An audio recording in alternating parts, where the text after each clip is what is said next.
कौन जमाना आ गया, कोई शर्म नहीं, कोई बड़े छोटे की लिहाज नहीं, ना कोई अपने घर की, परिवार की, माँ बाप की, भाई बंधु की, रिश्तेदार की इज्जत की तरफ देखते। छोटे छोटे बच्चों की नादानी की बात जो सुनते हैं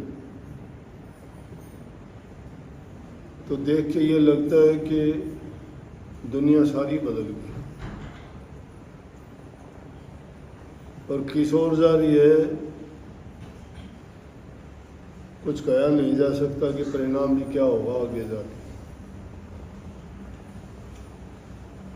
यहाँ तो 5-7 लोग आते होंगे, 10 आते होंगे, लेकिन बाहर की दुनिया में तो पता नहीं क्या होगा। छोटे छोटे बच्चे अपनी मनमर्जी का काम करने लग गए। माँ बाप भी थोड़े लापरवाह है संतान के प्रति। वो भी ध्यान नहीं देते कि हमारा बच्चा क्या करता है, कहाँ बैठता उठता है।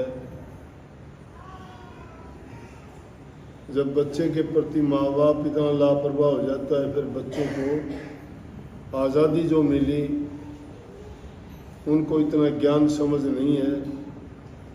उस आज़ादी में उनके कदम बैठ जाते हैं, गलत रास्ते पे जब चल पड़ते हैं उनकी वो फिर आदत पक जाती है और फिर वो आदत छुटवानी बड़ी कठिन है।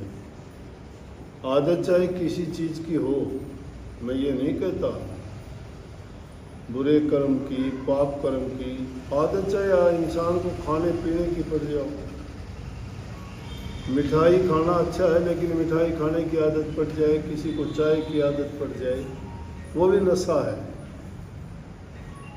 आदत होगी, वो आदत पकते पकते ऐसी पक्की हो जाती है कि फिर अगर छुटवाना चाहें तो तिल मिलाने लगते हैं, छोड़ते नहीं। कितने बच्चे मैंने तड़पते देखे और पूछा कि भाई क्यों ऐसे कर रहा है, इसको क्या बीमारी है? बोले नशा करता था, आज नशा इसको नहीं मिला तो ये तड़पता है। कि नशा करने वालों को वो चीज़ अगर नहीं मिलती है, कोई अफीम खाता है, कोई सुल्फा गांजा पीता है, कोई आजकल तो पता नहीं क्या क्या बताते हैं कि इंजेक्शन भी लगाते हैं, कोई कहता है कि कागज़ पे पता नहीं धर के उसको मुंह से खींचते हैं। ऐसे ऐसे नशे उनकी आदत पड़ जाती है। माँ बाप सोचते मेरा बच्चा जवान होगा, बड़ा बढ़ के हमारा दुख दर्द बांटेगा, बुढ़ापे का सहारा बनेगा, कुल परिवार खानदान का नाम ऊंचा करेगा। कहाँ से ऊंचा करेगा? वो गलत संगति में, गलत बच्चों के साथ बैठने से बुरी आदत लगा लेता है, फिर मजबूर हो जाता है और फिर ऐसी दुविधा में पड़ता है, ना तो छोड़ पाता है और माँ बाप की तरफ से भी उसको फिर शर्म आती है, समाज में मुंह दिखाने लायक नहीं रहता। या तो सुसाइड कर जाते हैं, या उस नशे में दुर्घटना में मर जाते हैं, या वो जानबूझ के कोई और ऐसा काम कर लेते, या फिर कोई चोरी डकैती के उनमें फंस के वो जेलों में ज़िंदगी कटती है, या आपसी झगड़ों में कोई शरीर से उनके अंग भंग हो जाते हैं, कई मारे भी जाते हैं, खानदानी दुश्मनी हो जाती हैं। किस चीज़ के कारण? थोड़ी सी गलती के कारण, थोड़ी सी लापरवाही के कारण। अब छोटे छोटे बच्चों की शिकायत लेके आते हैं, माँ बाप भी मजबूर हैं बेचारे, क्या करें। जिस बच्चे को पैदा करके पाल पोस के बड़ा किया, खुद ने कष्ट और दुख उठा के अपने बच्चों को अच्छे से अच्छा खाना दिया, अच्छा पहनने के लिए दिया, उनको शिक्षा के लिए स्कूल भेजा, जो चीज़ उन्होंने कही वो सारी पूरी की, लेकिन उन बच्चों ने माँ बाप की तरफ नहीं देखा। जिन्होंने सारी ज़िंदगी सब कुछ दिया, उनसे मुंह फेर लेते हैं। 2 मिनट में किसी के साथ 10 दिन बात हुई उसके हो जाते हैं। माँ बाप बेचारे अब कुछ कहने लायक भी नहीं, कुछ कह भी नहीं सकते। अगर कहते हैं तो पुलिस भी उन्हीं को पकड़ के लेके जाती है, क्योंकि आज़ादी, कानून। अब सामाजिक जीवन तो तहस नहस हो गया ना, खराबी की ओर चला गया। हमारे देश के संस्कार, ये संस्कृति, ये सभ्यता हमारी नहीं थी। हमारी सभ्यता थी बूढ़े बुजुर्ग की इज्जत कदर करना, माँ बाप की आज्ञा में रहना, जो वो कहते चाहे गलत हो चाहे गलत, तो माँ बाप कहता ही नहीं, लेकिन कहने में बात आ जाती है। गलत कुछ समय के लिए लगता है, क्योंकि हमारी इच्छा के विरुद्ध जो बात होगी और हमें कोई कहेगा तो यूँ ना कर, तो हमें लगेगा कि मेरी जो मैं करना चाहता हूँ वो नहीं करने देता, वो बुरा लगता है। वो हम बुरा मानते हो, बुरा नहीं है, लेकिन वो कहने में आ जाता है कि चाहे वो बुरा हो, लेकिन माँ बाप किसी का बुरा नहीं करता। माँ बाप तो ये चाहता है, क्योंकि अगर माँ बाप बुरा करता तो पैदा नहीं करता, पैदा कर लेता तो पालता पोसता भी नहीं, अगर पालता पोसता तो उसको जवान नहीं होने देता। सब कुछ अपना जीवन जिसके लिए लगा देता है वो नालायक है। अपने माँ बाप को छोड़ के 4 दिन की दोस्ती, 4 दिन से किसी से बात करके, जिसके संस्कार का नहीं पता, घर परिवार का नहीं पता, जिसके रहन सहन का नहीं पता, उनकी आदतों का नहीं पता, उनके पारिवारिक इतिहास का नहीं पता क्या है, उनके साथ नाते जोड़ के वो सुखी हो जाएंगे क्या? उनमें से तो मैंने बहुत से ऐसे लोग देखे हैं जिन्होंने ऐसी नासमझी की बात की है, वो बर्बाद होते देखे हैं। सड़क पर गाड़ी चलती है, रेलवे ट्रैक पर रेल चलती है, हवाई जहाज़ों के भी रास्ते बने हुए हैं, जो रास्ते से भटक गया, ट्रेन ट्रैक से भटक गई, गाड़ी सड़क से उतर गई, तो उसको दुर्घटना, एक्सीडेंट कहते हैं, उसमें बर्बादी होती है। इसीलिए जो इस जीवन की गाड़ी को अगर पटड़ी से उतार देता है तो वो भी बर्बादी के रास्ते पे ही चला जाता है। अब आप जिसको भक्ति कहते हो, नाम कहते हो, गुरु की शरण कहते हो, सत्संग कहते हो, उसमें शिक्षा तो तुम्हें मिलेगी, लेकिन उस शिक्षा को मानने वाले कितने लोग हैं? नानक साहब ने कितने कमाल की बात कही कि नानक का नाम जहाज चढ़े सो उतरे पार। क्या बात है, सब कुछ कह दिया। नानक नाम जहाज, नाम का मतलब सत्संग, प्रभु की भक्ति, अच्छे गुण, संतों का संग। वो जिसको मिल जाता है वो तो जहाज है। जहाज क्या करता है? समुद्र में भवसागर से पार लगाता है। क्यों? जहाज है जो उस पर चढ़ जाता है। जैसे सत्संग में आके मिल जाते हो, गुरु की आज्ञा में चलते हो, उनकी शिक्षा को मानते हो। गुरु क्या शिक्षा देता है? पहली शिक्षा यही देता है, इंसान चरित्रवान हो। नंबर 2 कहता है कि घर परिवार में सुख शांति रखे। नंबर 3 बात है, बूढ़े बुजुर्ग माँ बाप की, बड़ों की इज्जत और कदर करें। चौथी चीज़ है पर उपकार और पर हित, अपने दिल में दया का भाव रख के सबकी मदद करें। तन से, मन से, धन से जो किसी की सहायता कर सकता है वो करे। उसका दिल कोमल होगा, उसके दिल में दया होगी। जहाँ दया है उसके दिल में प्रेम भी होगा, जहाँ प्रेम है वहाँ भक्ति होगी। और वो इंसान किसी का बुरा नहीं कर सकता, किसी का दिल नहीं दुखा सकता। और जिसके अंदर ये गुण आ जाते हैं वो ये तो प्रभु की भक्ति कर सकता है। जो गलत रास्ते पे चलेगा, माँ बाप को तो गालियाँ देते हो, माँ बाप को घर से निकाल देते हो, या माँ बाप को छोड़ के तुम घर से निकल जाते हो, कितनी बुरी बात है। जिनके साथ तुम रहते हो वो साथ तुम्हें 2 दिन का दे देगा, 4 दिन का दे देगा, 10 दिन का दे देगा। कागज़ के फूलों में खुशबू नहीं होती कभी भी।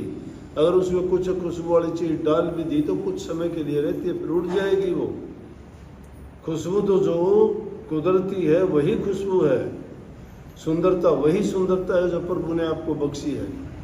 अच्छे गुणों जैसी कोई चीज़ नहीं है। परमात्मा को भी वही जीव प्यारा है जो परमात्मा के बनाए नियमों के मुताबिक अच्छे काम करता है, दिल में प्रेम भाव रखता है और सबके हित के काम करता है। इसलिए मैं सत्संग में जोर देता हूँ, पहली चीज़ इंसान का चरित्र ऊंचा। जिन लोगों का चरित्र अच्छा नहीं है ना, वो खुद बर्बाद होते हैं, औरों को भी बर्बाद कर देते हैं। एक इंसान लाखों को सुधार देता है। संत एक ही तो आते हैं, अपना समय लगा के संसार के जीवों को अच्छे रास्ते पे चलाने का प्रयास करते हैं। उनकी बात को जो मान लेता है उनका जीवन का पार उतारा हो जाता है, सफल जीवन है उनका। इसको जीवन जीना कहते हो तो जियो, पाप कर्म करके, बुराई करके, खोटे कर्म करके अगर जीवन जीना कहते हो तो जियो उसको तो कीट पतंगे, सुअर, कुत्ते, जंगली जानवर, बद्दी से बद्दी योनियों वाले भी जीते हैं। इंसानियत और उनकी तुलना करोगे क्या? इंसान के अंदर ज्ञान है, समझ है, विवेक, बहुत पवित्र जीवन है। इसको सुंदर ढंग से जियो, खुशी खुशी से जियो। ये अवसर बार बार नहीं मिलता, आनंद लो इस जीवन का। आपके आनंद के लिए परमात्मा ने क्या क्या बनाया। काम मेहनत करते हो, अच्छा खाओ, अच्छा पहनो, जो तुम्हें किसी प्रकार का कष्ट दुख ना दे। कई लोग कमाते हैं, पैसा आता है, शराब के, मांस के, मिट्टी के लग जाते हैं और उल्टे सीधे कामों में, वह करते करते झगड़े मुकदमों में फंस जाते हैं, फिर कोर्ट कचहरियों में लुटते पिटते हैं। मन का चैन नहीं, रात की नींद नहीं, किसी से दुश्मनी, किसी से दोस्ती। आदमी आधी बार तो दुखों से काटता है, सुख का तो कहीं चैन है ही नहीं। अरे हमारे से अच्छा तो उस मजदूर को देखा करो, चाहे समझ कम है उसमें, उसके पास धन नहीं है, लेकिन मजदूरी करता है, शांति से 2 रोटी खा के सड़क पे भी सोएगा, वहाँ भी नींद आएगी उसको। बराबर से गाड़ियाँ गुजरती रहेंगी, वो सड़क के किनारे सोता रहेगा, चिंता है उसको। शहंशाहों जैसा जीवन जीते हैं वो लोग। तो ऊंची चीज है इंसान का चरित्र। चरित्र जिस इंसान का गिर जाता है वो 2 कौड़ी का नहीं है। आदमी का ईमान नहीं जाना चाहिए, ये इंसान की वफादारी में कोई फर्क नहीं आना चाहिए। कोई तुम्हारे ऊपर एहसान कर दे, कभी भूलना नहीं चाहिए उसको। एहसान फरोमोश मत बनो। लेकिन जो माँ का दूध पी के माँ के साथ झगड़ा करता है, गालियाँ देता है, घर से निकाल देता है, वो तो सब कुछ निंदनीय है उसका। कैसी माँ उसके लिए। लेकिन उस माँ का इतिहास देखो ना, तुम्हारे कपड़े धोती थी, तुम्हें बदबू आती थी, उल्टी करते थे तुम उसके कपड़ों में, और वो माँ तुम्हें कुछ नहीं कहती थी। आधी बार उसको तुम्हारा डाला हुआ गंध उसको खाना पड़ता था, और उस माँ को तुम गालियाँ देते हो, उस माँ को घर से निकाल देते हो। क्या जीवन है। वो आदमी सुखी रह सकता है जो इन बातों को समझता है। क्या भक्ति है वो। क्यों तुम मंदिरों में जाते हो, क्यों मस्जिदों में जाते हो, क्यों सत्संगों में जाते हो, क्यों गुरुओं के पास धक्के खाते हो, कहते हो गुरु के, जाते हो मंदिरों में, दान पुण्य करते हो, तीर्थों पे जाते हो, बड़ी दया दिखाते हो, बड़ा दान पुण्य करना दिखाते हो, बड़े भंडारे लगाते हो, लेकिन घर के देवता तो तुमने दुखी कर रखे हैं। पिता के समान कोई देवता नहीं, माँ के समान कोई देवी नहीं, दोनों देवी देवताओं को तुमने रुष्ट कर रखा है और दुनिया के पाप पूजते फिरते हो। घर के संकट प्यासे मरते हैं, दूसरों को पानी पिलाते फिरते हो। ऊंचा चरित्र जिस इंसान का होगा, जिसके नसों में असली खून होगा, वो आदमी किसी को दगा नहीं देगा, धोखा नहीं देगा, कपट नहीं होगा, लालच नहीं होगा, स्वार्थ नहीं होगा। उसके दिल में प्रेम होगा, भक्ति होगी, शांति होगी। वो आदमी दूसरे का हित कर सकता है, कोई दुश्मनी नहीं, कोई ईर्ष्या नहीं उसकी किसी के साथ। लेकिन जिनके दिलों में ईर्ष्या होगी वो कभी अच्छा नहीं सोच सकते इन बातों के बारे में। अब जब हम ऐसे होंगे तो संतान हमारी कैसी होगी, उनमें ये गुण होंगे जरूर, क्योंकि जैसा वो हमारे से सीखेंगे, देखेंगे, उनमें वो गुण अपने आप आ जाएंगे। इसलिए भाई बच्चों को, अकेलों को दोष ना दो। घरों में हम उनको अच्छी शिक्षा नहीं दे पाते, हमारा ध्यान नहीं है उनकी ओर, हम अपनी मस्ती में रहते हैं। कितने तो बच्चे आके कहते हैं मेरा बाप शराब पीता है, बर्बाद कर दिया सब। बच्चा कहता है तो बच्चों की कमी कैसे निकाल देंगे उस हालात में। माँ बाप गिरे हुए हैं। इसलिए अच्छे गुण अपनाने चाहिए।